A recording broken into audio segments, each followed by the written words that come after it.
My Lords, I rise to make two fairly brief points in this very short debate with a very limited number of participants, which I think is disappointing given the importance of the issues behind this bill.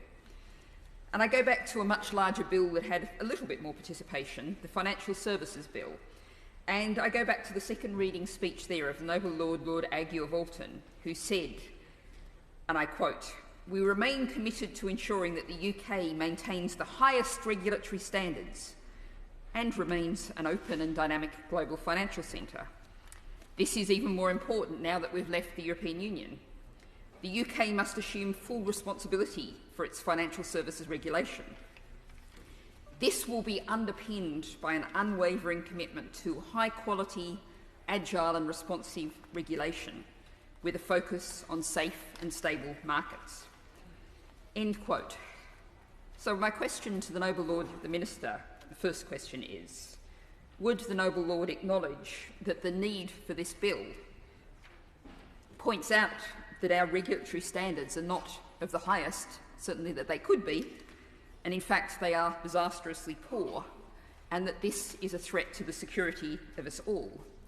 Further, would the Noble Lord the Minister acknowledge that words such as competitive, dynamic, agile and responsive are not compatible with the desire expressed for a safe and stable financial market?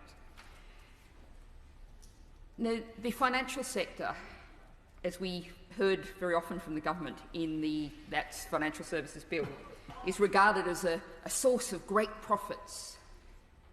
But, my Lords, we see the cost of those profits in not just the financial suffering of the people being compensated underneath this bill, but also thinking of the human impact.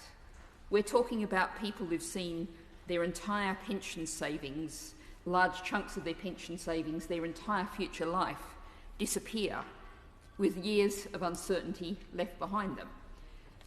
We think about the health impacts of that, both mental and physical, that has on people, the threat that the financial sector is presenting. Now, just moving very briefly to the specifics of the bill, and I look forward to the speech of the Noble Lord, Lord Seeker, who I have no doubt will be addressing in much greater detail the issues of regulatory failure. But I think there's a couple of questions that need to be asked specifically about the bill. The government has acknowledged that the LCF investors were innocent, were duped, were failed by the regulator, yet there's a cap on compensation of £68,000. This is a government failure. Should we not be saying, as we've heard in other debates in your Lordship's House, as with the building safety scandal, that government failure should be met by full government compensation, not people forced to lose out through no fault of their own?